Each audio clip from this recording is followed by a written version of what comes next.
नमो लोये सौहरिहन्तानं नमो लोये सौहृदानं नमो लोये सौवाहिर्यानं नमो लोये सौज्यायानं नमो लोये सौत्रिकावती सावनं ओंकारमिन्दु संयुक्त नित्यं जयन्ति योगिनः कामदं मोक्षदं चैव ओंकाराय नमो नमः मङ्गलं भगवान् मङ्गलं गौतमोनि मङ्गलं कुञ्कुण्डारि विजेन्द्रमोसुमङ्गलं नमः समयसाराय स्वानुभूत्या चकास्ते स्वभावाय भवाय सर्वः विभाव निरुद्ध निराकार। શ્રીમદ નેમિચંદ્ર સિદ્ધાંતિ દેવ રચિત દ્રવ્ય સંગ્રહ અને પૂજ્ય બ્રહ્મદેવજી રચિત તેની ટીકાઓ એનો સ્વાધ્યાય આપણે કરી રહ્યા છીએ. એમાં 16મી ગાથાનો સ્વાધ્યાય ચાલે છે. 16મી ગાથામાં ઉદ્ગલ દ્રવ્યની વ્યંજન પર્યાય, એના ભેદ, શબ્દ, બંધ, સૂક્ષ્મ, સ્થૂળ, આકાર, ખંડ, અંધકાર, છાયા, ઉદ્યુત અને આતાપ, એવા 10 ભેદ એનો સ્વાધ્યાય આપણે કરી રહ્યા છીએ. એ આપણે શાસ્ત્રમાંથી વાંચનમાં લીધું છે અને હવે એની પર પૂજ્ય ગુરુદેવ કાંજી સ્વામીએ જે વિસ્તાર કર્યો છે તે વિસ્તાર આપણે લઈ રહ્યા છીએ. એમાં પૂજ્ય ગુરુદેવે શબ્દ ઉપર ઘણો વિસ્તાર કર્યો અને એમાંથી ઘણું અધ્યાત્મ સમજાવ્યું. એ પછીથી બંધની વાત ચાલે છે અને બંધ ઉપર પણ પૂજ્ય ગુરુદેવે ઘણો વિસ્તાર કર્યો છે. એનો કેટલોક ભાગ આપણે કર્યો છે અને હવે આજે આગળ શેષ ભાગ લઈએ છીએ. બૃહદ દ્રવ્ય સંગ્રહ પ્રવચન ભાગ પહેલો, પાના નંબર 167. અહીંયા બીજા પેરેગ્રાફથી આગળ ગુરુદેવ સમજાવે છે કે અહીં અજ્ઞાનીને દ્રવ્ય બંધ કયો છે, જ્ઞાનીને દ્રવ્ય બંધ નથી.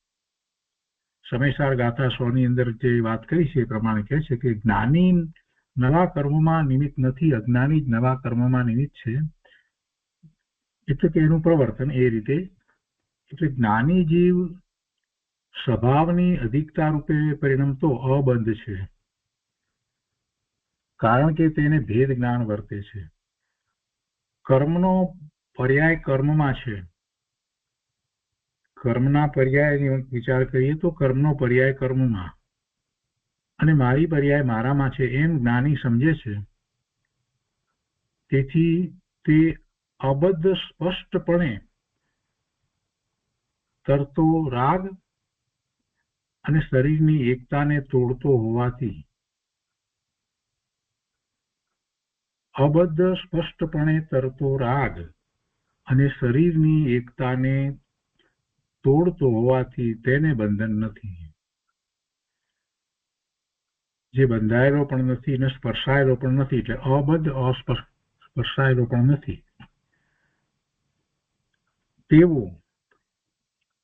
રાગ અને શરીરની એકતાને તોડતો હોવાથી રાગ અને શરીર સાથેની એકતા એને નથી, તેથી તેને બંધન નથી. જ્ઞાનીને બંધન એમ નથી. કર્મ નહીં, વિકાર નહીં, હું તો જ્ઞાન સ્વભાવી આત્મા છું, એવી દ્રષ્ટિમાં અંતર સન્મુખ થતો તે બંધાતો નથી.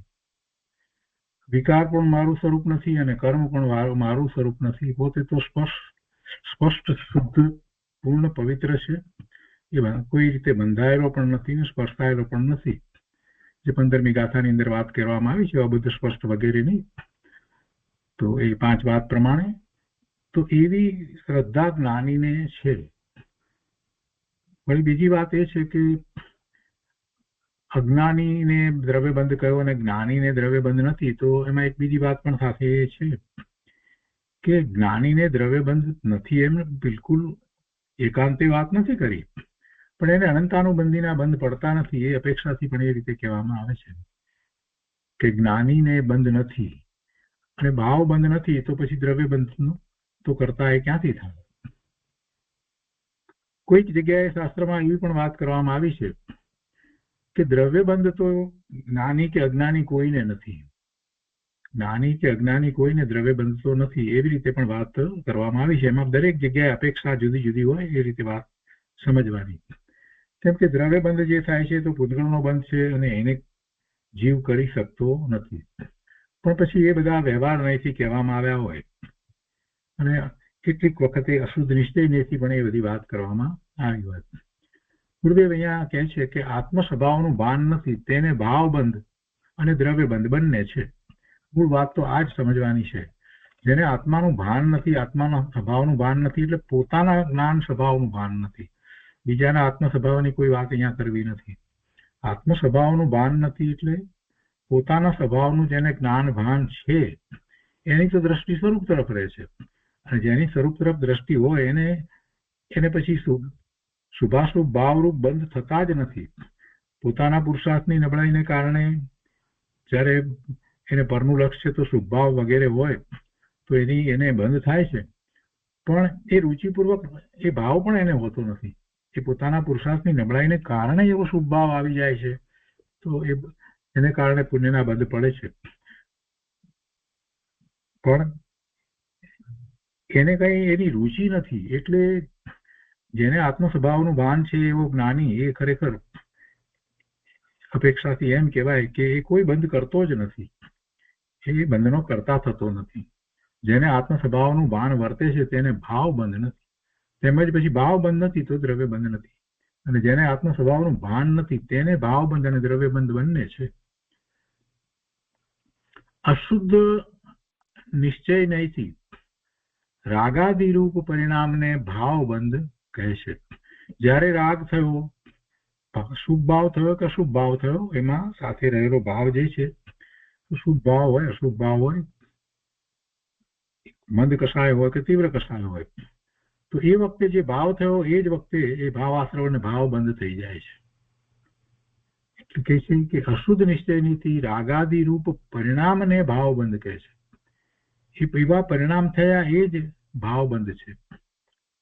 તો પણ શુદ્ધ નિશ્ચય નહીંથી તે પણ પૂતગલનો બંધ છે. આ વાત જરાક સમજવા જેવી છે. અશુદ્ધ નિશ્ચય નહીંથી આ બધા રાગાદિ ભાવ જે થયા એને ભાવ બંધ કહેવાયો, પણ એ જીવની પર્યાયમાં થાય છે, તો પણ શુદ્ધ નિશ્ચય નહીંથી તે પણ પૂતગલનો બંધ છે. એટલે અહીંયા પૂતગલનો બંધ છે એટલે કે જીવનો બંધ નથી. એ જીવનો બંધ નથી એટલે પૂતગલમાં નાખી દીધો. સમયસારમાં એને પૂતગલ જનિત કહી દીધો. કેમ કે જે બંધ પડ્યો, જે કંઈ બંધ પડ્યો એને ભાવ બંધ જે થયો તો એ વખતે એનું સ્વરૂપ તરફ લક્ષ ન હતું, એટલે એને એવો બંધ થયો. તો એ પર તરફનું એનું લક્ષ જે છે એમાં નિમિત્ત કારણ તરીકે એ કર્મની ઉપાધિ હોય, નિમિત્ત કારણ તરીકે એ કર્મની ઉપાધિ હોય તો એને એવું બંધ પડે, એટલે એને પૂતગલ જનિત કહી દીધો. અને ત્યાં એ રીતે કહેવામાં આવ્યું કે એ પૂતગલ જનિત છે એટલે પૂતગલ છે. શુદ્ધ નિશ્ચય નહીંથી એને પૂતગલનો બંધ કર્યો. જીવની પર્યાયમાં છે, અહીંયા જ સમજવા જેવું અહીંયા જ છે કે એ પરિણામ જે થયા એ જીવની પર્યાયમાં થયા. ભાવ બંધ થયો, શુભાશુભ ભાવને કારણે જે બંધ થયો, પુણ્યનો બંધ થયો. જ્ઞાની ધર્મીને લઈએ તો પણ એને પુણ્યનો બંધ તો થાય ને, એ બંધ થયો. અને ક્યારેક એવું પાપનો બંધ પણ થયો ભૂમિકા અનુસાર, તો એ બંધ. તો એને કહે છે કે શુદ્ધ નિશ્ચય નહીંથી તે પણ પૂતગલનો બંધ છે. એટલે એનો નથી એ વાત તો બરાબર સમજાય કે શુદ્ધ નિશ્ચય નથી એ બંધ એનો નથી, પણ એ પૂતગલનો બંધ છે એમ શા માટે કહ્યું? એનો નથી એ વાત સમજાય. જીવનો બંધ નથી, નિશ્ચય નથી, એને શુદ્ધ નિશ્ચય નથી, એને બંધ નથી, એ વાત બધી બરાબર. પણ એમાં પૂતગલનો બંધ જે કહેવામાં આવ્યો એમાં સમયસારમાં એ વાતને સ્પષ્ટ રીતે કરવામાં આવી છે કે એને પૂતગલ જનિત કહી દીધો છે, કેમ કે જીવનો નથી. અને એવો બંધ જયારે થયો છે, એવા ભાવ થયા છે, તો એમાં સામે નિમિત્ત કારણ શું છે, એ વખતની એની યોગ્યતા શું છે, એ બધાનો વિચાર કરીએ તો સ્વભાવ ભાવે નથી પરિણમતો. એમાં એને નિમિત્ત કારણ તરીકે કોઈ પણ રીતે કર્મના ઉદયો વગેરે હોય, અથવા તો પોતાના પુરુષાર્થની નબળાઈ છે, એ બધું છે, તો એને પૂતગલ જનિત કહી દેવામાં આવ્યું. અને એટલે એને પૂતગલનો બંધ થયો. રાગાદિ પરિણામ જીવની અવસ્થામાં પોતાના કારણે થાય છે. જો ગુરુદેવ અહીંયા સ્પષ્ટતા કરે છે કે રાગાદિ પરિણામ જીવની અવસ્થામાં પોતાના કારણે થાય છે, માટે નિશ્ચય પણ તે વિકારી પરિણામ છે. એટલા માટે એને નિશ્ચય કહેવું, પણ તે વિકારી પરિણામ છે. રાગાદિ કંઈ આત્માના શુદ્ધ પરિણામ નથી, માટે અશુદ્ધ કહ્યા, એટલે અશુદ્ધ નિશ્ચય કહ્યો. અને આમ અશુદ્ધ નિશ્ચય નથી દેવ ગુરુ શાસ્ત્રની શ્રદ્ધાનો રાગ એ શુભ ભાવ પણ એ ભાવબંધ તો છે.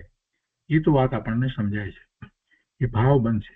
ધર્મી જીવને અબંધ સ્વભાવની મુખ્યતા હોવાથી ભાવબંધ નથી એમ ગણવામાં આવેલ છે. ધર્મી જીવને મુખ્યતા પોતાના સ્વભાવની છે, જ્ઞાની ધર્મીને, એટલે આ જે ભાવબંધ થયા, શુભ ભાવને કારણે થયા, દેવગુરુ શાસ્ત્ર તરફનો એવો શુભ ભાવ છે એને કારણે બંધ થયા, તો પણ એ ભાવ બનતો છે અને એની પર્યાયમાં એ બધું થયું છે. પણ ત્યાં એને એમ કેમ કહ્યું કે બરાબર એના નથી પણ એ પૂતગલના છે એમ કેમ કહ્યું? એટલે આપણને પ્રશ્ન થાય, કેમ કે આપણે સામાન્ય રીતે પૂતગલ સમજીએ છીએ તો એ જળ દ્રવ્ય કર્મ જે છે એને પૂતગલ આપણે સમજીએ છીએ, તો એ બંધ એવો એમ પૂતગલનો બંધ કેમ કહ્યો? કેમ કે ત્યાં જે બંધ જે પડ્યો છે, ભાવબંધ જે થયો છે, એ ભાવબંધ વખતે જે દ્રવ્યનો બંધ જે થાય છે એ તો પૂતગલનો જ થાય છે, અને જે એને ભાવબંધ થયો છે એમાં નિમિત્ત કારણ રૂપે કોઈક રીતે કોઈક અપેક્ષાએ પૂતગલ છે. એટલે એ વાતને જયારે આપણે સ્વીકારીએ છીએ સમજદારમાં એની વધારે સ્પષ્ટતાઓ ઘણી થઈ છે, એટલે એને પૂતગલ જનિત કહી દીધા, અને કોઈ અપેક્ષાએ પછી ટૂંકમાં કહેવું હોય તો પૂતગલનો બંધ છે એમ કહી અને એ તરફનું લક્ષ્ય છોડાયું છે. એ તરફનું લક્ષ્ય છોડાયું છે, એની ચર્ચામાં ઉતરવાની ના પાડી કે ભાઈ હવે તારો બંધ નથી, ભલે તારી પર્યાયમાં થયો પણ તું તો ભગવાન આત્મા, તને એનો સ્વીકાર છે, તો તારી દ્રષ્ટિ તો સ્વરૂપ તરફ છે, તો તું પછી એનો શું કરવા વિચાર કરે છે? ધર્મી જીવને અબંધ સ્વભાવની મુખ્યતા છે. ધર્મી જીવની દ્રષ્ટિ સ્વરૂપ તરફ છે, એટલે મુખ્યતા એને અબંધ સ્વભાવની છે. એટલે ભાવબંધ એને જે થયા હોય તેને એ મુખ્ય ગણતોય નથી, એ પોતે મુખ્ય ગણતો નથી, એનું એને લક્ષ્ય પણ નથી. જે થઈ રહ્યા છે તે થઈ રહ્યા છે, એને એનું લક્ષ્ય નથી. એને તો મુખ્યતા તો પોતાના સ્વભાવની જ છે. આવી દશા છે તો પછી એ જે કંઈ એવા અલ્પબંધ પડે છે એ અલ્પબંધને કારણે એ વિચલિત થતો નથી, અને એનું એને લક્ષ્ય પણ હોતું નથી. આ બધી વાતને જયારે સમજીએ છીએ ત્યારે આપણને થાય છે કે એ ચર્ચાનો વિષય નથી. કેમ પૂતગલનો બંધ કહી દીધો, તેને એક વાર સમજી લીધા પછી એમાં વધારે ચર્ચાનું પણ કોઈ સ્થાન નથી. દ્રષ્ટિ ક્યાં છે, પ્રયોજન શું છે, પરમાર્થ શું છે, એનો વિચાર કરવાનો છે. આચાર્ય ભગવાને કોઈક વસ્તુ છોડાવવા માટે કોઈક રીતે એવી રીતે કડક વાત કરી હોય તો એનો આશય સમજવો જોઈએ. સમ્યક દ્રષ્ટિને ચોથું ગુણસ્થાને પણ એમ કહી દેવામાં આવે કે એને કોઈ બંધ નથી, તો પછી એની લાંબી ચર્ચા અને આ તે કરવાની જરૂર નથી. આચાર્ય ભગવાનનો કહેવાનો આશય એ છે કે ભાઈ તને મિથ્યાત્વ છે ત્યાં સુધી તને બંધ થાય છે, અને સમ્યક દર્શન થયા પછીથી તને અનંતાનુબંધીના બંધ નથી થતા, તો જે કોઈ બંધ થાય છે એ કંઈ લાંબુ ચાલવાના તો નથી. તો બે ચાર ભાવની અંદર તો તને પૂર્ણ શુદ્ધ દશા થવાની જ છે. એટલે અમે એમ કહીએ છીએ કે જ્ઞાની ધર્મીને ચોથા ગુણસ્થાનની દશામાં પણ બંધ નથી. એટલે કહેવાનો આશય એ છે કે સમ્યક્ત્વ તરફ વાળવા છે, જીવોને સમ્યક દર્શન તરફ લઈ જવા છે, એટલા માટે કેટલીક વાત એ રીતે કરવામાં આવી હોય છે. અહીંયા એક વાત સાથે લીધી છે કે વ્યવહાર રત્નત્રયના પરિણામ પર્યાયમાં ભૂતાર્થ હોવા છતાં, જો અહીંયા એમાં ભૂતાર્થ શબ્દ મૂક્યો છે એને સમજવાનો છે, એટલા માટે વ્યવહાર રત્નત્રયના પરિણામ પર્યાયમાં ભૂતાર્થ હોવા છતાં જ્ઞાનીને પર્યાય ઉપર દ્રષ્ટિ નહીં હોવાના કારણે, તે સ્વભાવની દ્રષ્ટિ હોવાના કારણે વ્યવહાર રત્નત્રયના પરિણામને અભૂતાર્થ કયા છે, ખોટા કયા છે. અભૂતાર્થ એટલે ખોટા કયા. તો એક પ્રશ્ન અહીંયા થાય કે વ્યવહાર રત્નત્રયના પરિણામ પર્યાયમાં ભૂતાર્થ કઈ રીતે? નવા નવા થઈ રહ્યા છે છતાં એને ભૂતાર્થ કેમ કહેવામાં આવે? અહીંયા એ પણ એક પ્રશ્ન આપણને એ રીતે થાય કે વ્યવહાર રત્નત્રયના પરિણામ, જે કોઈ પરિણામ જે છે તો નવા નવા થાય છે, ભૂતાર્થ કેવી રીતે કયા? અભૂતાર્થ જ હોવા જોઈએ. પણ અહીંયા તો સ્પષ્ટ કહે છે કે એવા પરિણામ ભૂતાર્થ હોવા છતાં એને અભૂતાર્થ કયા, એમ કરીને વાત લીધી છે કે વ્યવહાર રત્નત્રયના પરિણામ પર્યાયમાં ભૂતાર્થ હોવા છતાં જ્ઞાનીને પર્યાય ઉપર દ્રષ્ટિ નથી, એની દ્રષ્ટિ દ્રવ્ય સ્વભાવ ઉપર છે. એના કારણે તે સ્વભાવની દ્રષ્ટિ હોવાના કારણે એ વ્યવહાર રત્નત્રયના પરિણામને અભૂતાર્થ કયા છે, ખોટા કયા છે. એને અભૂતાર્થ કયા છે સ્વભાવની દ્રષ્ટિ હોવાને કારણે. તો મૂળ વસ્તુ એટલે સ્વભાવમાં તે નથી એમ કહેવામાં આવ્યું છે, એટલે અભૂતાર્થ. તો એ વાત તો સમજાય છે, પણ અહીંયા ભૂતાર્થ કયા એ કઈ અપેક્ષાથી કે વ્યવહાર રત્નત્રયના પરિણામ પર્યાયમાં ભૂતાર્થ કઈ અપેક્ષાથી કયા? તો કે અનાદિથી એને એવા પરિણામ ચાલ્યા આવે છે, ચાલ્યા આવે છે, ચાલ્યા આવે છે. પછી પરિણામ અપેક્ષા એ પરિણામ બદલાય છે, પણ એને એક આપણે સદસ્ય તરીકે લઈએ કે જે પરિણામ જે છે તે જે શુદ્ધ સ્વભાવને અનુસરીને નથી, તો એવા પરિણામ અનાદિથી ચાલ્યા આવે છે, ચાલ્યા આવે છે, ચાલ્યા આવે છે. પણ બદલાતા છે, પણ ચાલ્યા આવે છે ને એવા જ પરિણામ થઈ રહ્યા છે, થઈ રહ્યા છે, થઈ રહ્યા છે, થઈ રહ્યા છે, અનંત કાળથી એવા જ પરિણામ થઈ રહ્યા છે. એટલે એ અપેક્ષાથી ભૂતાર્થ ગયા. એ અપેક્ષાએ એને ભૂતાર્થ કહી શકાય. એટલે દરેક વસ્તુને કઈ અપેક્ષાથી કહેવામાં આવી છે અને એની પાછળનું પ્રયોજન શું છે, પરમાર્થ શું છે, એને પકડવાનો પ્રયત્ન કરવો જોઈએ. આપણને થોડીક વાત સમજમાં આવી હોય, બુદ્ધિ હોય, તો નાની નાની વાતમાં એને ચર્ચામાં ઉતારવાનો પ્રયત્ન કરવા કરતા એની પાછળનું રહસ્ય શું છે એ સમજવાનો પ્રયત્ન થવો જોઈએ. અત્યારે વર્તમાનમાં એવું થોડુંક ચાલી રહ્યું છે કે કંઈક બુદ્ધિ છે એટલે એક એક શબ્દના અમુક રીતે પોતે પ્રયોગો કરે છે, અર્થો કરે છે, પણ એમ વસ્તુ સ્વરૂપને સમજી શકાતું નથી. કહેનારનો ભાવ શું છે એને પકડવો જોઈએ, આશય શું છે એને પકડવો જોઈએ, એમાંથી પરમાર્થ પોતાને શું પ્રાપ્ત થાય છે એને સમજવાનો વિચાર કરીએ તો એ એક કહેવાયેલું કથન જે છે, એ કહેવાયેલું જે કથન છે એ આપણને બરાબર સારી રીતે સમજાઈ જાય. આગળ અહીંયા કહે છે કે અજ્ઞાની માને છે કે વ્યવહાર રત્નત્રય જેટલો જ હું છું અને તેનાથી મારું કલ્યાણ થશે. જો આ બંધની વાતની અંદર આખી વાત ગુરુદેવે બહુ સરસ સમજાવી દીધી છે. અજ્ઞાની માને છે કે વ્યવહાર રત્નત્રય જેટલો જ હું છું અને તેનાથી મારું કલ્યાણ થશે, અને એવી દ્રષ્ટિમાં રાગમાં તે અટકેલો હોવાથી તેને ભાવ બંધ થાય છે. તેને અંશના અસ્તિત્વની રુચિ હોવાથી તે અંશી સ્વભાવના અસ્તિત્વને ચૂકી જાય છે. એ અંશી સ્વભાવના અસ્તિત્વને ચૂકી જાય છે. અંશી જેમાં અંશ રહ્યા છે તેવો અંશી પોતાનો સ્વભાવ, ત્રિકાળ સ્વભાવ, એની દ્રષ્ટિ એ કરતો નથી. અને એની દ્રષ્ટિ જ્યાં સુધી કરતો નથી ત્યાં સુધી એ બહાર રાગમાં જ રોકાયેલો છે. કર્મને લીધે રાગ થાય એમ માનનાર એ તો સ્થૂળ મિથ્યા દ્રષ્ટિ છે. એની તો વાત ઘણી વાર થઈ ગઈ, એની તો શું વાત કરવી. અહીંયા આગળ કહે છે કે જે શાસ્ત્ર દયાદાન આદિના શુભ પરિણામથી સંસાર છૂટે એમ કે એ પણ શાસ્ત્ર સાચા નથી. દયાદાન આદિ એ પર તરફના જે વલણ જે છે એ એવો અંશ એની અંદર અજ્ઞાની અટક્યો છે ને એમાં ધર્મ માને છે, તો એ બધું મિથ્યાત્વ છે. અને એમાં એ અટક્યો છે એટલે મૂળ પોતાના સ્વભાવને એ ચૂકી જાય છે. અને એટલા માટે એ અશુદ્ધ નિશ્ચયથી એ ભાવબંધ કયો છે. જે ભાવબંધ થયો એ જીવને થયો ને એ ભાવબંધ જે છે એ એની પર્યાયમાં થયો. જે પરિણામથી ભાવબંધ થાય તે પરિણામ સમ્યક દર્શનનું કે આ બંધ દશાનું કારણ થાય. અહીંયા એક વાત સમજવાની છે. અહીંયા કે છે પહેલા તો જે શાસ્ત્ર દયાદાન આદિના શુભ પરિણામથી સંસાર છૂટે એમ કહે તે શાસ્ત્ર સાચા નથી. અને એની પહેલા આ વાત લીધી કે કર્મને લીધે રાગ થાય એમ માનનાર તો સ્થૂળ મિથ્યા દ્રષ્ટિ છે, પણ શુદ્ધ સ્વભાવને અધિક નહીં માનતો દયાદાન આદિ પર તરફના વલણને જ માનતો જીવ અંશમાં અટકે છે તેને અશુદ્ધ નિશ્ચયથી ભાવ બંધ કર્યો છે. આ બધી વાત પછીથી અહીંયા કહે છે કે જે પરિણામથી ભાવ બંધ થાય તે પરિણામ સમ્યક દર્શનનું કે આ બંધ દશાનું કારણ થાય ન જ થાય.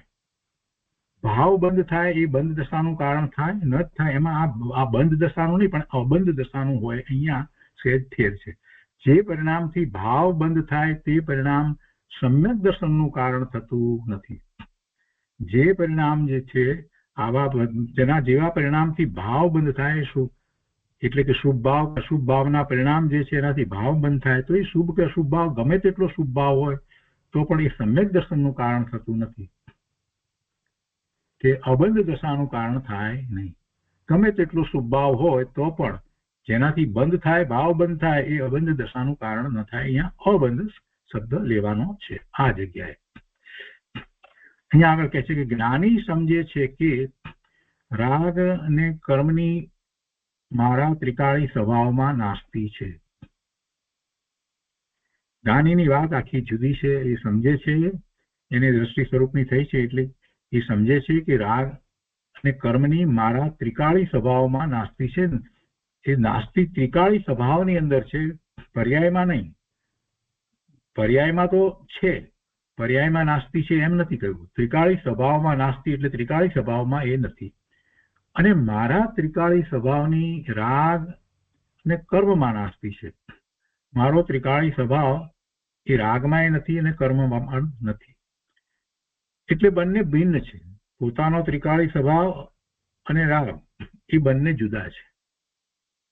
એકના અસ્તિત્વમાં બીજાનું અસ્તિત્વ રહેતું નથી. રાગમાં આત્મા નથી ને આત્મામાં રાગ નથી. અસ્તિત્વની અપેક્ષાથી આખો વિચાર કરીએ તો રાગનું અસ્તિત્વ આત્મામાં નથી ને આત્માની અંદર રાગનું અસ્તિત્વ નથી. એકના અસ્તિત્વમાં બીજાનું અસ્તિત્વ નથી. આ તે ત્રિકાળી સ્વભાવ છે એની અપેક્ષાથી વાત ચાલે છે. પર્યાયની અહીંયા વાત નથી. પર્યાયમાં રાગ છે, સંસાર પર્યાયમાં છે ત્યાં સુધી એને પર્યાયમાં રાગ છે, પણ એ વખતે પણ ત્રિકાળી વસ્તુમાં રાગ નથી. આમ યથાર્થ જ્ઞાન સ્વભાવનું, પોતાના જ્ઞાન સ્વભાવનું જ્ઞાન થતાં જ્ઞાનીને ભાવબંધને દ્રવ્યબંધનું પણ જ્ઞાન થાય છે. એ જાણે છે કે આ ભાવબંધ થયો, ભાવ જેવો થયો એ પ્રમાણે, અને એના નિમિત્તે જે દ્રવ્યબંધ થાય છે તો એને પણ એ જાણે છે. કર્મમાં છે, આત્મામાં નથી. કર્મમાં છે, આત્મામાં નથી. દ્રવ્ય કર્મ જે છે એ તો પૂતગળના સ્કંદ જે છે એ તો જુદા છે, એટલે એ તો આત્મામાં નથી. એ વાત તો સહેલાઈથી પકડાય એવી છે. આટલા શાસ્ત્રના અભ્યાસ પછી એમાં આપણને કઈ પ્રશ્ન નથી. કર્મમાં છે, એટલે દ્રવ્ય કર્મ જે છે એ તો કર્મમાં જ રહ્યા છે, એ આત્મામાં નથી. પરંતુ આપણને એ વખતે પ્રશ્ન થાય કે ભાવ કર્મ છે એનું શું થતું હશે, એ આત્મામાં છે કે નથી? તો ભાવ કર્મ પણ ત્રિકાળી આત્મદ્રવ્યમાં નથી. ત્રિકાળી વસ્તુમાં ભાવ કર્મ પણ નથી. એ બધું જે છે તે ક્ષણિક છે અને એ બધું પર્યાયમાં છે. એ કાયમ રહેવાનું નથી, એ શાશ્વત રહેવાનું નથી. જે શાશ્વત ચીજ જે છે એની અંદર એ નથી. વિકાર એક સમયની પર્યાયમાં છે. એ વિકાર જે વખતે વિકાર થયો એ જ વખતે ભાવ બંધ થયો છે, તો એ ભાવબંધ, એ ભાવ કર્મ એ એક સમયની પર્યાયમાં છે, ત્રિકાળી સ્વભાવમાં નથી. એમ ભેદ જ્ઞાન થતા સ્વ પર પ્રકાશક જ્ઞાન પ્રગટે છે. એટલે બીજી રીતે લઈએ તો એ ગમે તે કર્મ હોય, દ્રવ્ય કર્મ હોય કે ભાવ કર્મ હોય, એ મારા ત્રિકાળી સ્વભાવમાં નથી. એટલે વર્તમાનમાં પણ મારો ત્રિકાળી સ્વભાવ તો એવો ને એવો શુદ્ધ, પૂર્ણ, પવિત્ર, સિદ્ધ સમાન જ છે. અને આવો નિર્ણય કરી અને સ્વભાવની દ્રષ્ટિ કરવાની છે, સ્વરૂપની દ્રષ્ટિ કરવાની છે. કેમ કે અત્યારે પણ એ પોતાને ઉપલબ્ધ છે. અત્યારે અંદર વસ્તુની અંદર મલિનતા નથી. એ વાત અહીંયા ગુરુદેવે આપણને સ્પષ્ટ કરી દીધી. અને સમયસાળમાં એ જ વાત બતાવી છે કે દ્રષ્ટિનો વિષય તો ભાઈ ત્રિકાળ શુદ્ધ જ છે. તારે દ્રષ્ટિ કરવાની જરૂર છે, તે નથી કરી એટલે તને એમ લાગે છે, પણ દ્રષ્ટિનો વિષય ક્યારે મલિન થયો જ નથી. પાણી અને કાદવ વાળું પાણી, એમ એને મલિનતા જેને ભાસે છે એને કહે છે કે ભાઈ પાણી ક્યારેય મલિન થયું જ નથી. એમાં રહેલો કાદવ જે છે એની સાથે રહ્યો છે, એ પાણી રૂપ થયો નથી. કાદવ પાણી રૂપ થયો જ નથી અને પાણી કાદવ રૂપ થયો જ નથી. એ ઉદાહરણ ત્યાં સમયસારની અંદર 11મી ગાથાની અંદર જે વાત કરવામાં આવે છે તો એ રીતે કહેવામાં આવે છે, માત્ર બંને સાથે રહ્યા છે તો સાથે રહ્યા છે એને જુદા પાડી શકાય. એક રૂપ થયા નથી માટે જુદા પડાય છે. કતક ફળ નાખી અને એને જુદા પાડી શકાય છે. એટલે સ્વરૂપ ક્યારેય મલિન થયું જ નથી. એટલે એ ભાવ કર્મ હોય કે દ્રવ્ય કર્મ હોય, એ બધું જે હોય તે આત્માને ક્યારેય કોઈ વસ્તુ નડતી નથી. જેને પોતાના સ્વભાવ ભાવે થવું છે એને એવું સ્વભાવ ભાવે થવામાં કોઈ વસ્તુ નડતી નથી. અને તે દરેક સમયે પોતાનો ત્રિકાળી શુદ્ધ સ્વભાવ એને પોતાને ઉપલબ્ધ છે, એટલે એની દ્રષ્ટિ કરી અને પોતે સ્વભાવ ભાવે થઈ શકે છે. અહીંયા આગળ કહે છે કે દેવગુરુ શાસ્ત્રની શ્રદ્ધાનો કે વ્યવહાર રત્નત્રયનો રાગ પર્યાયમાં હોવા છતાં જ્ઞાનીને પર્યાય બુદ્ધિ નહીં હોવાથી, એને પર્યાયની બુદ્ધિ નથી એટલે કે પર્યાયનું લક્ષ નથી, પર્યાયને એ ગૌણ કરે છે. એને પર્યાય બુદ્ધિ નહીં હોવાથી અને સ્વભાવ બુદ્ધિ હોવાથી તે પરિણામ ત્રિકાળ સ્વભાવમાં નથી અને એવો એને નિર્ણય પણ વર્તે છે. એ જ પ્રમાણે એનો પુરુષાર્થ છે. તેથી તેને એ વ્યવહાર કઈ અભૂતાર્થ કહેલ છે. જે પર્યાયમાં છે એને વ્યવહાર કઈ અને અભૂતાર્થ કહેલ છે. તેમજ રાગ અને કર્મને એક ગણી તેને શુદ્ધ નિશ્ચય નહીંથી પૂતગલનો બંધ કર્યો છે. જો ફરીથી અહીંયા સ્પષ્ટતા કરી કેમ પૂતગલનો બંધ કહેવામાં આવ્યો. રાગ અને કર્મને એક ગણી તેને શુદ્ધ નિશ્ચય નહીંથી પૂતગલનો બંધ કર્યો છે. કેમ કે દ્રષ્ટિ સ્વરૂપ તરફ જ રહી છે અને આ જે સ્વભાવ જે છે એ પણ અભૂતાર્થ કયો છે. તેમજ રાગ અને કર્મને એક ગણી તેને શુદ્ધ નિશ્ચય નહીંથી પૂતગલનો બંધ કર્યો છે. આપણને પેલું પ્રશ્ન થતો હતો કે પૂતગલનો બંધ કઈ રીતે છે, તો એનું એક આ કારણ પણ સાથે સમજી લેવાનું છે. રાગ અને કર્મને એક ગણી અને શુદ્ધ નિશ્ચય નહીંથી પૂતગલનો કહે છે. શુદ્ધ નિશ્ચય નહીંથી પોતાનું જે સ્વરૂપ જે છે એનો જ વિચાર કરવાનો છે. શુદ્ધ નિશ્ચય નહીંથી પોતે ભગવાન આત્મા શુદ્ધ છે, એમાં ક્યાંય મલિનતા નથી, કાંઈ મેચકપણું નથી. અહીંયા કહે છે કે કોઈ પ્રશ્ન કરે કે વિકાર દ્રવ્ય ગુણમાં નથી તો પછી વિકાર કર્મને લીધે થતો હશે. અને આ પ્રશ્ન તો ગુરુદેવે ઘણી વાર ચર્ચ્યો છે અને એમાં પછી 50 62મી ગાથા નો ઉલ્લેખ કરી અને ગુરુદેવે એ વાતને ખૂબ સમજાવે છે. વિકાર કર્મને લીધે નથી થતો. કર્મના ઉદય આવ્યા માટે એને વિકાર કરવો પડે એવું નથી. અને એટલે સુધી વાત સમજાવી છે ગુરુદેવે. કેટલાકને તો એમ છે કે ડિગ્રી ટુ ડિગ્રી વિકાર થાય, જેટલો કર્મનો જેવો ઉદય આવ્યો હોય એ પ્રમાણે વિકાર થાય. ના, ડિગ્રી ટુ ડિગ્રી નહીં, પણ જેટલું જેને જે પ્રમાણે એને અજ્ઞાન વર્તે છે તે પ્રમાણે એને વિકાર થાય છે. એને કંઈક સમ્યક્ત્વ તરફની રુચિ થઈ છે તો એને એ વિકાર એટલો ઓછો થાય છે. ભલે એ મિથ્યા દ્રષ્ટિ છે છતાં પણ મિથ્યા દ્રષ્ટિમાં ફેર છે. મિથ્યા દ્રષ્ટિના કેટલાય પ્રકાર થાય છે, જેને કોઈ પ્રકારે કાંઈ જ દ્રષ્ટિ સ્વરૂપની કાંઈ જ થઈ નથી. એને કર્મના ઉદય જે છે જે પ્રમાણે એને એ પ્રમાણે વિકાર થાય, કેમ કે એનું લક્ષ્ય ત્યાં પૂરેપૂરું છે. પણ જેને કાંઈક ધર્મની દ્રષ્ટિ થઈ છે એ સમજે છે કે આ કર્મના ઉદય અત્યારે વર્તમાનમાં એવા આવ્યા તો આવી રીતે પ્રતિકૂળતા વગેરે આવી છે, તો એ એવા આર્ધ્યાન વગેરે નથી કરતો, તો એને એ પ્રમાણમાં એટલા કર્મના બંધ નથી થતા.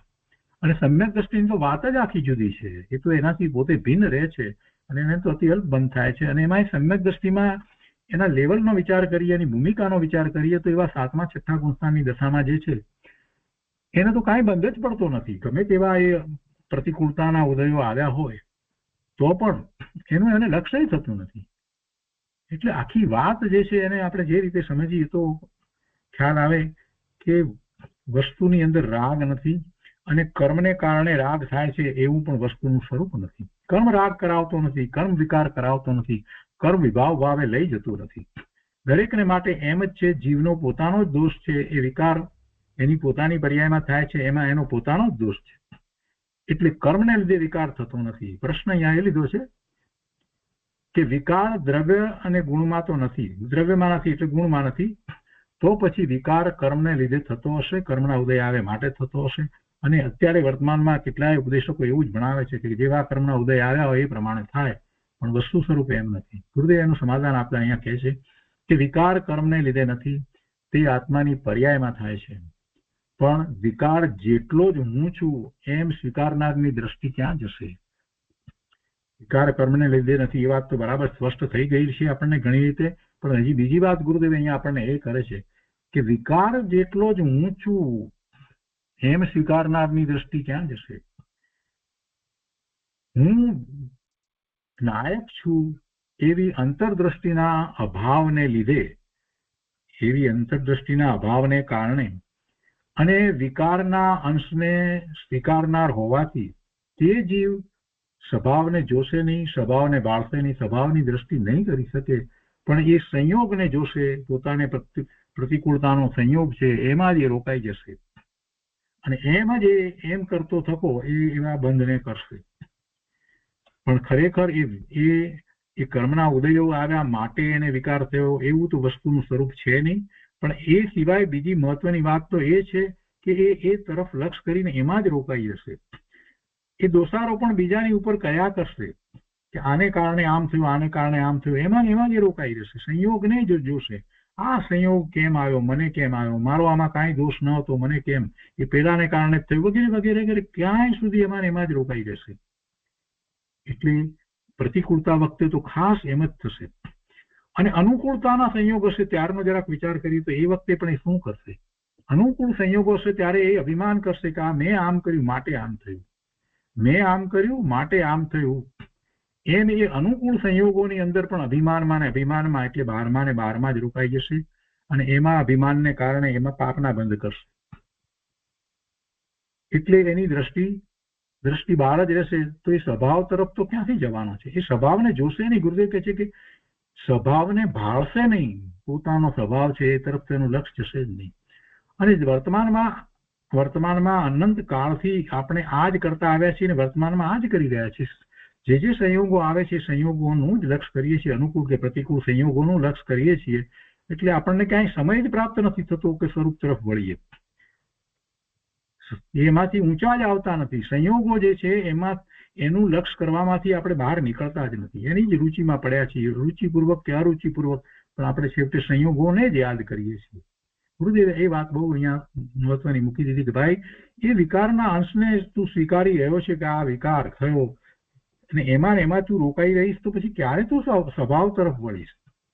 આમ કરવું જોઈએ ને તેમ કરવું જોઈએ ને આવી રીતે ને તેમ ને બધી વાતોમાં એ રોકાઈ રહે છે. એને આત્માની રુચિ જ નથી.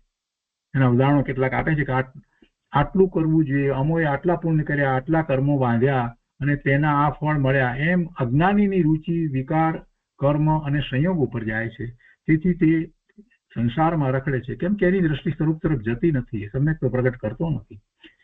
વ્યવહાર રત્નત્રયના પરિણામને જ જોનારો પૂતગલને બાળે છે પણ સ્વભાવને બાળતો નથી. દયાદાનની વાત આવે, ઉપવાસ કરવાની વાત આવે તો એની અજ્ઞાનીને મજા આવે છે અને મિથ્યાત્વને સેવી અને નિજરા થઈ એમ માને. જો અહીંયા દયાદાન જે ઉપવાસ વગેરેની વાત આવી એટલે ન કરવા એવો કહેવાનો આશય નથી, પણ અજ્ઞાનીની દ્રષ્ટિ કેવી છે? અજ્ઞાનીની દ્રષ્ટિ એવી છે કે એથી મને નિજરા થાય છે અને એને કરવું ગમે છે કે આમ કરીને મને નિજરા થાય, અથવા તો એમ કરવાથી મને પુણ્યનો બંધ પડે તો ભવિષ્યમાં મારી ગતિ સારી થાય અને એને ગતિ સારી કરવામાં જ રુચિ છે. એટલે આ બધી વાતની અહીંયા ગુરુદેવે ના પાડી છે કે ભાઈ એવો વિકલ્પ લાવવાની જરૂર નથી. દયા, દાન, વ્રત, તપ આ બધા શુભ ભાવ છે અને એને કારણે પુણ્યનો બંધ થાય છે અને એથી આગળ વધીને મારે તો સ્વભાવ ભાવે થવાનું છે. એટલે ગુરુદેવ કહે છે કે પણ આત્મા જ્ઞાયક છે, કર્મને વિકારથી રહિત છે એવી સમજણ કરવામાં અપૂર્વ પુરુષાર્થ છે અને તે અજ્ઞાનીને સૂચતો નથી. આ અપૂર્વ પુરુષાર્થ અજ્ઞાનીને સૂચતો નથી. આત્મા જ્ઞાયક છે અને કર્મ અને વિકારથી રહિત છે એ વાત આપણે કેટલાય વર્ષોથી શાસ્ત્રનો અભ્યાસ કરતા આપણે જાણીએ છીએ કે આત્મા જ્ઞાન સ્વભાવી ભગવાન છે અને એ કર્મ અને વિકારથી રહિત છે, રાગથી રહિત છે. પણ એવી સમજણ કરવામાં પુરુષાર્થ અપૂર્વ છે. એ નાનો પુરુષાર્થ નથી. બોલીએ છીએ એ વાત જુદી છે અને એમ પણ કહીએ છીએ કે અમને શ્રદ્ધામાં તો એમ છે, પણ ના, એમ નથી. એવી જ એની શ્રદ્ધા થઈ હોય એની દ્રષ્ટિ સ્વરૂપ તરફ જ રહે, એને બહારમાં કોઈ રસ પડે નહીં, રુચિ થાય નહીં. એટલે આપણી દશા ક્યાં છે એ જાણવું હોય તો આપણને કેટલી બહારમાં રુચિ થાય છે એ દ્વારા આપણને ખ્યાલ આવી શકે. જે પોતાના જ્ઞાનમાં વીર્યનું વજન લાવતો નથી તે આત્માની સમજણ કેવી રીતે સાધી શકે? એટલે કે પોતે એવો સક્ષમ છે, જ્ઞાન સ્વભાવી છે, સિદ્ધ સમાન છે, એવું વજન લાવતો નથી, એવો નિર્ણય કરતો નથી કે પોતે આ કરવા માટે સક્ષમ છે. ભગવાનના જ્ઞાનમાં પોતાનું શુદ્ધ સ્વરૂપ જણાવ્યું છે અને એટલું જ નહીં પણ પોતે શુદ્ધ સ્વરૂપને પ્રગટ કરવા માટે સક્ષમ છે એવું બળ લાવતો નથી. તો પછી એવી સમજણ ક્યાંથી કરવાનો છે? આગળ ગુરુદેવ વાત કરે છે કે નિશ્ચય આત્માના ભાન વિના દેવ ગુરુ શાસ્ત્રની શ્રદ્ધાના રાગ રૂપ વ્યવહાર એ બધા જે છે તે શુભભાવ છે, એ બધા વ્યર્થ છે. જેને ગૃહિત મિથ્યા દર્શન છે તેના નિશ્ચય અને વ્યવહાર બંને ખોટા છે. એટલે કે જેની માન્યતા જ ખોટી છે, દેવગુરુ શાસ્ત્રની જેને સાચી શ્રદ્ધા નથી, સાચા દેવગુરુ શાસ્ત્રની શ્રદ્ધા નથી અને ગમે તે દેવગુરુ શાસ્ત્રને જે માને છે એને તો ગૃહિત મિથ્યાત્વ છે. તો તેના નિશ્ચય અને વ્યવહાર બંને ખોટા છે. તેની તો વાત નથી. પણ સાચા દેવગુરુ શાસ્ત્ર સનાતન જૈન માર્ગમાં જે રીતે કહેવાયા છે તે પ્રમાણે માને તેના પણ રાગની મુખ્યતા કોને થાય? જેને સ્વભાવ ગૌણ વર્તે છે તેને, અને તેવા જીવને ભાવ બંધ થાય. એટલે એની જેને મુખ્યતા છે કે સાચા દેવગુરુ શાસ્ત્રને અમે માનીએ છીએ, સાચા દેવગુરુ શાસ્ત્રને માનીએ છીએ, એની મુખ્યતા જેને વર્તે છે તો એમાં જે રોકાઈ રહ્યો છે તો એને સ્વભાવને ગૌણ કર્યો. જેને સ્વભાવ ગૌણ વર્તે છે એને એની મુખ્યતા થાય છે, અને તેને બીજું શું છે? શુભ ભાવ છે, એ વિશેષ કાંઈ નથી. અને તેવા જીવને એવો શુભ ભાવને કારણે એવો ભાવ બંધ થાય છે. આ ભાવ બંધની જ વાત ચાલે છે. બંધની અંદર આ બધી જ વાત ગુરુદેવે લીધી છે. અને સમયસાર ગાથાનો અહીંયા ન્યાય મૂક્યો છે. ગુરુદેવ કહે છે, પૂતગળ દ્રવ્યબંધની એકતા કરે છે.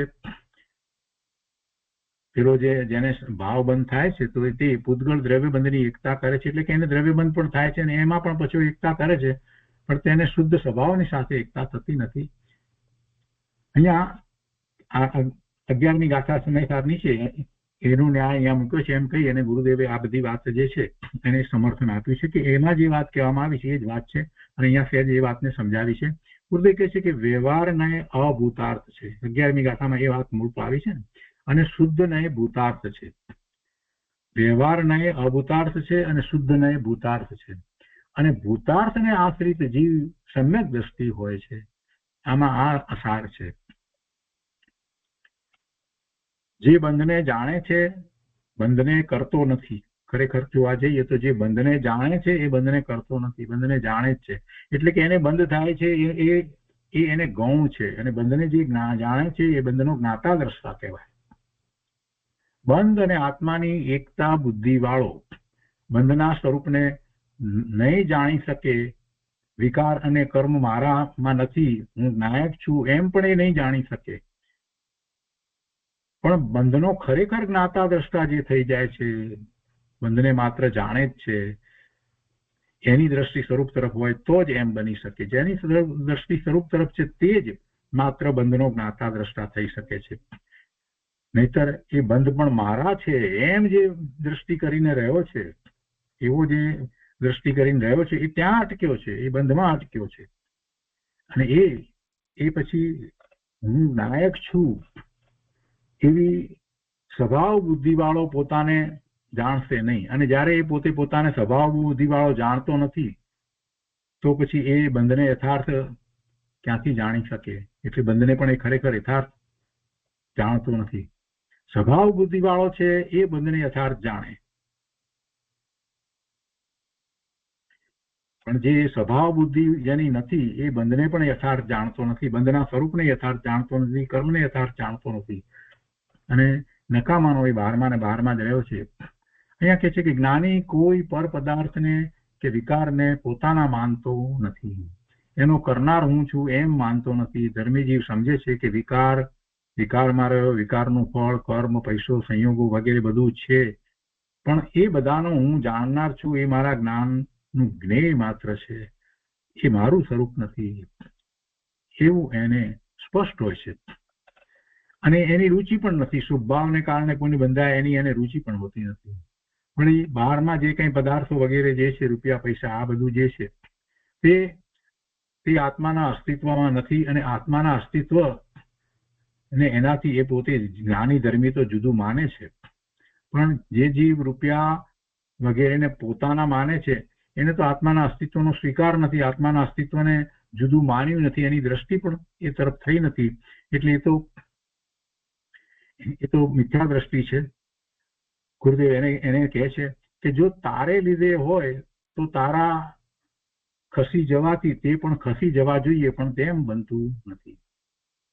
રૂપિયા વગેરે પૂતગળ દ્રવ્યની વ્યંજન પર્યાય છે. એ વ્યંજન પર્યાય છે તો એને કહે છે કે જો એ તારે લીધે એ પર્યાય લીધે હોય તો તારા ખસી જવાથી તે પર્યાયો બધી જે છે ખસી જવી જોઈએ, પણ એમ બનતું નથી. અને એ વાત ગઈકાલે પણ આપણે લીધી હતી કે વ્યંજન પર્યાયો જે છે એનાથી જે નિમિત્ત ખસી જાય તો પછી એ વ્યંજન પર્યાય પણ રહેવી ના જોઈએ, તો એવું તો બનતું નથી. એટલે એને લીધે નથી. પોતાના કારણે પૈસા આદિ માનવા તે તો સ્થૂળની ભૂલ છે, પણ પોતાના કારણે વિકાર છે એમ પણ ધર્મી જીવ માનતો નથી. પોતાના કારણે પૈસા આદિ માનવા તે તો સ્થૂળ ભૂલ છે, એ વાત તો આપણે અત્યાર સુધી શાસ્ત્ર દ્વારા સમજ્યા જ છીએ. પણ અહીંયા સૂક્ષ્મ વાત તો ગુરુદેવ એ કરે છે કે પણ પોતાના કારણે વિકાર છે એમ પણ ધર્મી જીવ માનતો નથી. હવે અહીંયા પ્રશ્ન થઈ જાય આપણને કે વિકાર પોતાને કારણે છે, દોષ પોતાને કારણે છે, જો એમ નહીં માને તો એ નિશ્ચય આભાસી નહીં થઈ જાય? ના, અહીંયા નિશ્ચય આભાસીની વાત નથી કરવી. દ્રષ્ટિ જેની સ્વરૂપ તરફ રહી છે એવા ધર્મીની અપેક્ષાથી વાત કરવામાં આવે છે. અહીંયા જેની દ્રષ્ટિ સ્વરૂપ તરફ થઈ નથી, જેની દ્રષ્ટિ સ્વરૂપ તરફ થઈ નથી, સ્વરૂપની જેને મુખ્યતા નથી, અને એ માત્ર એમ જ માને કે આ વિકાર જે થઈ રહ્યો છે કે વિકાર એ મારો દોષ નથી, અમને વિકાર કોઈ છે જ નહીં, અમે શુદ્ધ જ છીએ, તો એ નિશ્ચય આભાસી છે. પણ જેની દ્રષ્ટિ સ્વરૂપ તરફ છે એવા સમ્યક દ્રષ્ટિની વાત આખી જુદી છે. એ જાણે છે કે વિકાર પોતાની પર્યાયમાં થઈ રહ્યો છે, પોતામાં નથી પણ પોતાની પર્યાયમાં થઈ રહ્યો છે, એમ એને એ માને છે. પણ પોતાને કારણે થાય છે એટલે કે પોતાનું ત્રિકાળી શુદ્ધ સ્વરૂપ છે એને કારણે થાય છે એમ નથી. એટલે અહીંયા એ રીતે આખો અર્થ લેવાનો છે કે પોતાના કારણે વિકાર છે એમ પણ ધર્મી જીવ માનતો નથી. એટલે પોતે એટલે એમાં પોતાનું ત્રિકાળી શુદ્ધ સ્વરૂપ લેવાનું, અને પોતાના શુદ્ધ સ્વરૂપને કારણે વિકાર છે એમ ધર્મી ક્યારેય માનતો નથી. પોતાની નબળાઈથી થતા વિકારનો મારા સ્વભાવમાં અભાવ છે, મારી પર્યાયમાં એનો સદભાવ છે, મારી પર્યાયની અંદર એ છે પણ મારા સ્વભાવમાં એનો અભાવ છે. નબળાઈથી થતા વિકારનો મારી પર્યાયની અંદર સદભાવ છે, એટલે એમાં એ મારી પર્યાયમાં છે છતાં પણ સ્વભાવમાં અભાવ છે એમ સ્પષ્ટ છે. જ્ઞાની ધર્મીને એમ બધું સ્પષ્ટ છે.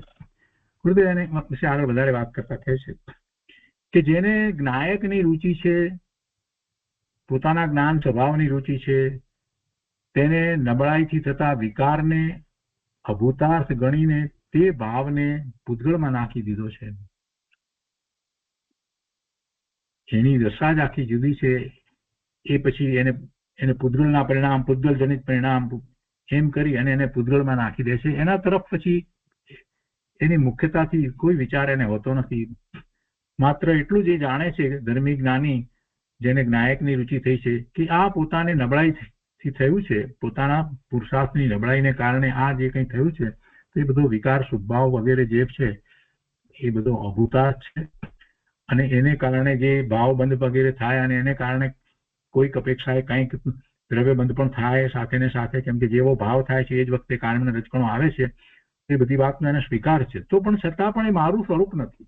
એને તો દ્રવ્ય દ્રષ્ટિ જ વર્તે છે. અહીંયા ગુરુદેવ જે વાત કરે છે એમાં મુખ્યતા દ્રવ્ય દ્રષ્ટિની છે કે જ્યારે દ્રવ્ય મારું સિદ્ધ છે તો એ મારું નથી. એમ આખી વાતનો સાર અહીંયા ગુરુદેવે આપણને સમજાવે છે કે બંધ આ બધું બરાબર છે, બંધ પડે છે, તો એ બંધમાં એ હું ક્યાં છું અને હું કોણ છું એની મુખ્યતા લીધી છે. કહે છે અહીંયા કે બંધનની વ્યાખ્યામાં અબંધ ભગવાનને સાબિત કર્યો છે. બંધનની વ્યાખ્યામાં ખરેખર તો આ બંધની જે વ્યાખ્યા કરી કહેવું તો શું હતું? અહીંયા તો પૂતગળની જે વિભાવ વ્યંજન પર્યાયની વાત કરી અને જે બંધ કહેવામાં આવ્યો હતો એ બંધની વાત હતી. પણ એમાંથી ગુરુદેવે આ મૂળભૂત વાત સમજાવી છે કે ભાઈ આ બધી વાત બરાબર, બંધનું બધું બરાબર, પણ ભગવાન આત્મા જે છે એ અબંધ સ્વરૂપ છે અને એમાં કોઈ પ્રકારે કાંઈ બંધ છે જ નહીં. કર્મના બંધ કર્મને વિશે રહ્યા, ભગવાન આત્માને બંધ નથી. અને આ દ્રષ્ટિને મુખ્ય રાખી અને પછી આખો જ વિચાર કરવામાં આવે તો બધું સરળ છે. ભાવબંધ તથા દ્રવ્યબંધથી આત્માને પૃથક કર્યા વિના ભાવબંધ કે દ્રવ્યબંધનું યથાર્થ જ્ઞાન થાય નહીં. એને જુદું પાડીને જોશે તો ખબર પડશે કે આ ભાવબંધ ક્યાં છે, આ દ્રવ્યબંધ ક્યાં છે. એ જુદું કોનાથી પાડવાનું છે? જે ત્રિકાળી શુદ્ધ વસ્તુ છે એનાથી એને ભાવબંધને અને દ્રવ્યબંધને બંનેને જુદા પાડવાના છે. અને એવું જે કરે છે એની દ્રષ્ટિ તો સ્વરૂપ તરફ હોય તો જ એ શક્ય છે. જો ભાવબંધ તરફ જોઈ અને ત્રિકાળી સ્વરૂપને જુદું પાડી શકાતું નથી, કે ભાવ દ્રવ્યબંધ તરફ જોઈ અને ત્રિકાળી શુદ્ધ સ્વરૂપને જુદું પાડી શકાતું નથી. પણ ત્રિકાળી શુદ્ધ સ્વરૂપની દ્રષ્ટિ કરીએ તો પછી ભાવબંધ પણ જુદો, દ્રવ્યબંધ પણ જુદો એમ સ્પષ્ટ થઈ જાય છે. એટલે શુદ્ધ ચૈતન્યની દ્રષ્ટિમાં ભાવબંધને, અહીંયા કહે છે શુદ્ધ ચૈતન્યની દ્રષ્ટિમાં ભાવબંધને પૂતગળ બંધ આત્મામાંથી આવેલ નથી તેવું જ્ઞાન કરે તેને મુક્તિના ભણકાર વાગ્યા વિના રહે નહીં. આવું વસ્તુનું સ્વરૂપ છે. હવે પછી બીજા દિવસના પ્રવચનની અંદર આગળ વાત કરે છે. આ બંધની ખૂબ વાત કરી, વિસ્તારપૂર્વક વાત સમજાવી. સમયસારની વાત, સમયસારની 11મી ગાથાની પણ વાત લીધી. અને અહીંયા એકલા પૂતગળના બંધની વાત ને બદલે પૂતગળનો જીવ સાથેનો બંધ જે છે એમાં પણ પાછું ગુરુદેવે ઘણું બધું અધ્યાત્મ આપણને સમજાવ્યું. કેમ કે બંધ તો લેવો છે તો પૂતગળનો બંધ અને પૂતગળનો જીવ સાથેનો બંધ બે રીતે વાત આખી લેવાની હતી. એ ગઈકાલે કેટલીક વાત લીધી અને આજે એનું અધ્યાત્મ સમજાવ્યું. જીવ અને પૂતગળના જે બંધ જે છે એની વાત લઈને. તો હવે પૂતગળ દ્રવ્યની વિભાવ વ્યંજન પર્યાયની વાતમાં હવે ત્રીજું સૂક્ષ્મત્વ. સૂક્ષ્મત્વને વિશે જે વાત આપણે સામાન્ય દાખલાથી સમજ્યા છીએ કે આ અપેક્ષા એ સૂક્ષ્મ છે. પેલું બોર જે છે એ બોર જે છે એ બીલનું જે ફળ જે છે અહીંયા બીલી વૃક્ષનું ફળ જે છે અથવા તો કોઈ પણ બીજું તરબૂચ વગેરે કોઈ પણ ફળની અપેક્ષા પેલું નાનું બોર છે એની અપેક્ષા એક સૂક્ષ્મ છે અને એનાથી પેલું જે છે તે સ્થૂળ છે. એટલે સૂક્ષ્મ અને સ્થૂળની એ અપેક્ષા તો સામાન્ય એ કહેવામાં આવી, એ વાત તો સમજાવી. પણ અહીંયા બીજી વાત ગુરુદેવ જે કરવી છે એ આપણે લઈએ છીએ. અહીંયા કહે છે કે અંદર એકેન્દ્રિય જીવ તો જાણનાર દેખનાર છે. અંદર એકેન્દ્રિય જીવ તો જાણનાર દેખનાર છે, પણ તે જીવને તેવી ખબર નથી, તેથી ભ્રાંતિ સેવે છે. પણ ભ્રાંતિને લીધે સૂક્ષ્મ અથવા બાદર શરીર થયું નથી. એકેન્દ્રિય જીવ છે એનું શરીર જે છે તે સૂક્ષ્મ, આપણે એમ કહીએ ને, એ જે શરીર સાથે રહ્યો છે. પેલી 12 બોરની ને એ બધી વાત કરી તો પૂતગળની જેટલાની વાત કરી, પણ અહીંયા ગુરુદેવે વાત એ લીધી છે કે બીજું સૂક્ષ્મ આપણે જે વિચાર કરીએ છીએ તો એકેન્દ્રિય લઈએ તો એકેન્દ્રિય જે શરીર મળ્યું તે સૂક્ષ્મ છે.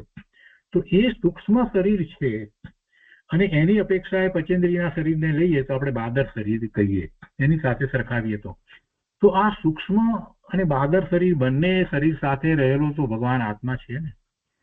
તો અહીંયા કહે છે કે એ જીવ જે સૂક્ષ્મ શરીર સાથે રહ્યો છે એ પણ જાણનાર દેખનાર છે. એ વાત તો બરાબર છે. એ અંદરમાં જે રહેલો જીવ, અંદરમાં એકેન્દ્રિય એટલે એક ઇન્દ્રિય વાળું જે શરીર છે એની સાથે રહેલો જીવ, એ જીવ તો જાણનાર દેખનાર છે, પણ તે જીવને એવી ખબર નથી, એને એવી ખબર નથી, તેથી ભ્રાંતિ સેવે છે. કેમ કે એ જે શરીર સાથે છે એ શરીર રૂપે જ એ દરેક જીવને પોતાપણું શરીર સાથે શરીર રૂપે જ હોય છે. જ્યાં સુધી સમ્યક દર્શન ન થાય ત્યાં સુધી શરીર સાથેનું એકત્વ જતું નથી. એને ભાષા કરતા આવડે કે ના આવડે, એને મન હોય કે ન હોય, પણ એ ભાવ જે છે શરીર સાથે એકત્વનો ભાવ દરેક જીવને હોય. શરીર સાથે જે શરીર સાથે જ્યાં રહ્યો છે ત્યાં એકત્વનો ભાવ જીવને દરેક જીવને હોય. એક ઇન્દ્રિયમાં હોય તો એને હોય, બે ઇન્દ્રિયમાં હોય એને પણ હોય. અને કોઈ અહીંયા પ્રશ્ન કરે કે નિગોદના જીવને શું હોય, તો નિગોદના જીવને પણ જે એક શરીરની અંદર બધા જીવો રહ્યા છે બધાને એની જ્યાં રહ્યા છે તે સાથેનું એકત્વ હોય છે. એટલે એ ભ્રાંતિ છે, એ ભ્રાંતિ છે. પણ ભ્રાંતિને લીધે એવી એની ભ્રાંતિ છે એને કારણે સૂક્ષ્મ અથવા બાદર શરીર થયું નથી. હવે ગુરુદેવ મૂળ વાત ઉપર આવે છે. આ સૂક્ષ્મ અથવા બાદર શરીર એ એની ભ્રાંતિને કારણે નથી થયું, કેમ કે એ પૂતગળની પર્યાય છે. એ પૂતગળની પર્યાય છે. આપણને એમ થાય કે સૂક્ષ્મ અથવા બાદર શરીર સાથે એને રહેવાનું થયું તો એને એવા ભાવ કર્યા ત્યારે એ ગતિમાં ગયો અને ગતિને અનુરૂપ શરીર તો થયું ને. આપણને એ દલીલ સૂઝે છે, પણ બરાબર છે, એ વાત સાચી છે. એ ગતિમાં ગયો તો એને અનુરૂપ એને શરીર પ્રાપ્ત થયું, પણ છતાંય એ શરીર જે છે એ શરીર એની જે પર્યાય એ સૂક્ષ્મપણે થવી કે બાદરપણે થવી, એ શરીરના ફેરફારો જે થવા એ કોઈ પેલા જીવની ભ્રાંતિને કારણે નથી, એ પૂતગળનું પોતાનું છે. એને ભ્રાંતિને કારણે શું છે તો કે શરીર જે છે સૂક્ષ્મ બાદર જે છે એમાં એકત્વ મમત્વ જે છે એ એની ભ્રાંતિ છે. પણ પેલું શરીર જે છે તો શરીર તો પૂતગળની પર્યાય એ રીતે જે થવા યોગ્ય છે તે જ થાય છે. તો એના ઉપરથી આપણે પોતાની ઉપર વાતને ઉતારીએ તો આ શરીર, રૂપાળું શરીર કે મોટું શરીર કે જાડું શરીર કે પાતળું શરીર કે આ બધું જે શરીર જે છે એ જીવના પરિણામને કારણે નથી, એ પરિણામ પૂતગળના પોતાના છે, સ્વતંત્ર થઈ રહ્યા છે. આટલી સ્વતંત્રતાનો જયારે આપણે સ્વીકાર કરીએ તો આપણને એનું લક્ષ્ય છૂટે. નહીતર આપણે શરીરમાં જ રોકાઈ રહીએ, શરીરને આમ રાખવું ને શરીરને તેમ રાખવું, હું શરીરના કાર્યો કરી શકું છું, એ વાત ખસે જ નહીં. ગુરુદેવ એ વાત આપણને અહીંયા આપે છે કે એ શરીર જે છે એ ભ્રાંતિને કારણે નથી, મિથ્યાત્વને કારણે શરીર નથી. શરીરના ફેરફારો મિથ્યાત્વને કારણે નથી થતા. એ વખતે જે શરીરના ફેરફારો થવાના છે તે જ થાય છે. અહીંયા મિથ્યા દ્રષ્ટિને જે ભાવ થાય છે તો એ પ્રમાણે કંઈક શરીરમાં જે ફેરફારો વગેરે થતા હોય તો પણ એ પેલા મિથ્યા જીવના ભાવને કારણે એ પૂતગળમાં ફેરફાર થાય છે એવું વસ્તુનું સ્વરૂપ નથી. આ બધા સૂક્ષ્મ ન્યાયને આપણે જયારે સારી રીતે સમજીએ છીએ ત્યારે આપણને ખબર પડે છે કે આપણે કેટલા આ શરીર વગેરેથી જુદા પડ્યા છીએ એનો ખ્યાલ આવે છે. એક વાક્યની અંદર ગુરુદેવે ઘણું બધું અહીંયા કહી દીધું છે કે એ શરીર ભ્રાંતિને લીધે સૂક્ષ્મ અથવા બાદર શરીર થયું નથી. પછી પેલું ઉદાહરણ શ્રીફળ જે છે તો મોટું છે અને પેલું જે છે બોર નાનું છે, તો એ બધી વાત જે છે ને તેના ઉપરથી કહે છે કે શ્રીફળ રૂપી શરીર તેની અંદરના જીવે બનાવ્યું નથી, કારણ પૂતગળની અવસ્થા સ્વતંત્ર છે, જીવ અરૂપી પણ સ્વતંત્ર છે. બંને વચ્ચે અત્યંત અભાવ છે, એટલે કે શરીર અને જીવ વચ્ચે અત્યંત અભાવ છે. જીવે જળ એવા શરીરનું કાંઈ કર્યું નથી. આ નાળિયેરનું ઉદાહરણ આપ્યું એટલે કોઈ પ્રશ્ન કરી નાખ્યો કે નાળિયેર વાવવા વાળાએ નાળિયેરી કરીને એમ કે એટલે એને નાળિયેરી વાવી ત્યારે નાળિયેર થયું ને. અહીંયા ગુરુદેવ કહે છે કે એની સાથે કાંઈ જીવને સંબંધ નથી. તો આવો પ્રશ્ન કરી ગુરુદેવ એનું સમાધાન આપે છે કે ના, જે પદાર્થો તેના કાળે સ્કંદરૂપ થવાના હોય તે થાય છે. પૂતગળના સ્કંદ રૂપે જે થવાનું હોય તે થાય છે. એ કોઈ જીવને લીધે થતા નથી. કોઈ પૂતગળો જમરૂપ રૂપ થાય, જામફળ રૂપ થાય તો અંદર એમાં જીવ આવ્યો અને પૂર્વે એવું કર્મ ઉપાર્જન કર્યું હતું માટે આ અવસ્થા કે દશા થઈ ને.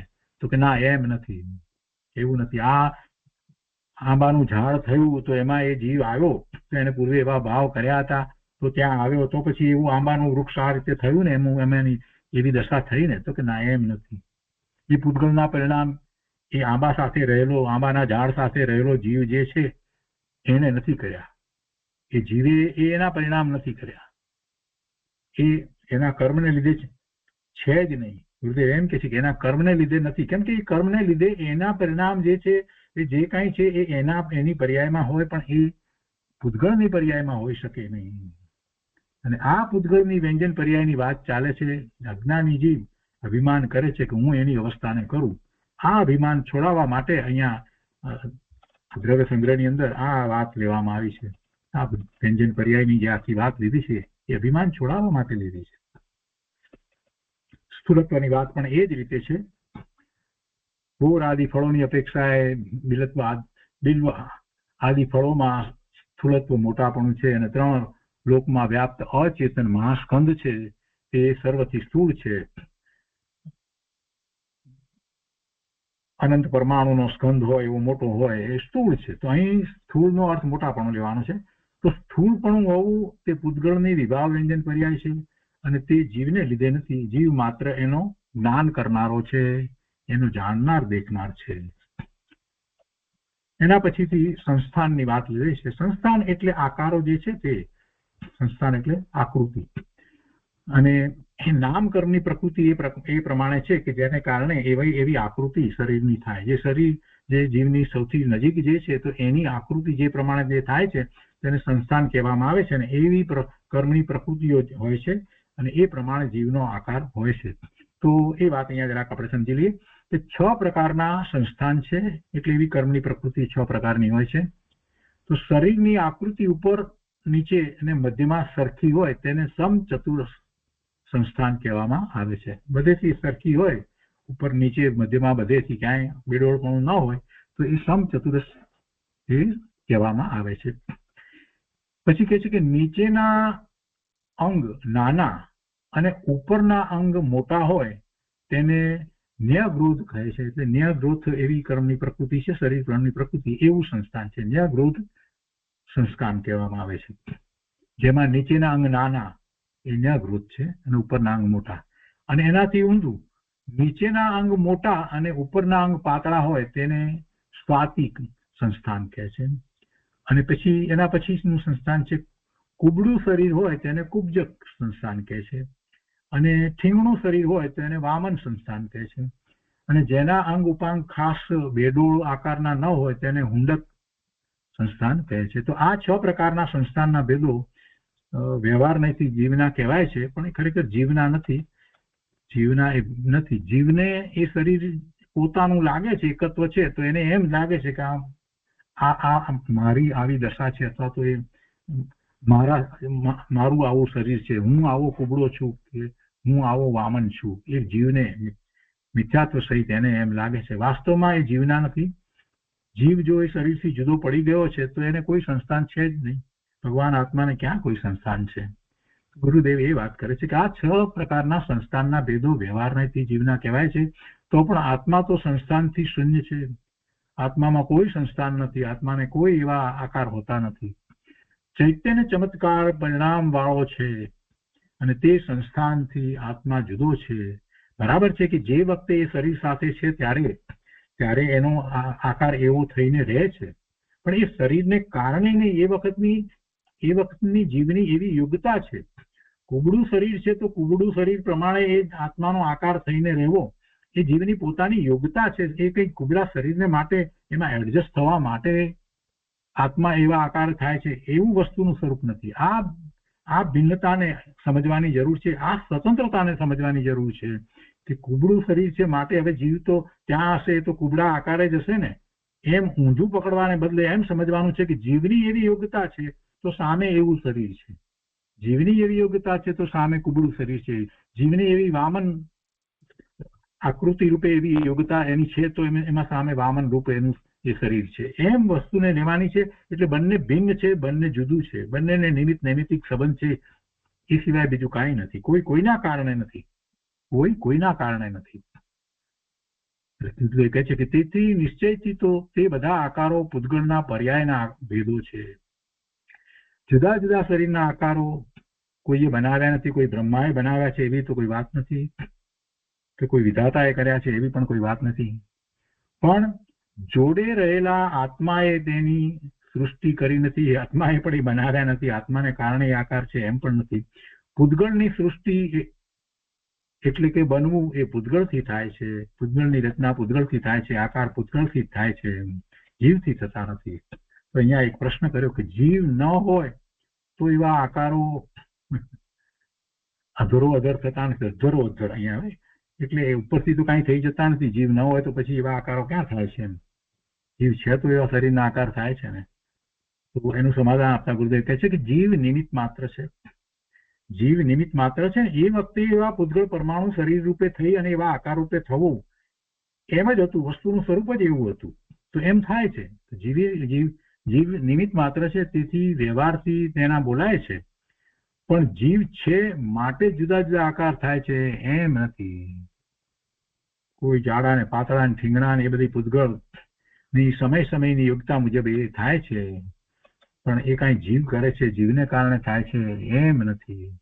જીવના જેવો ભાવ કર્યા એ પ્રમાણે કર્મના ઉદય આવ્યા છે એટલે એ થાય છે, તો પણ એમ કહેવામાં આવે છે કે એ જીવના નથી. જીવ કરતો નથી.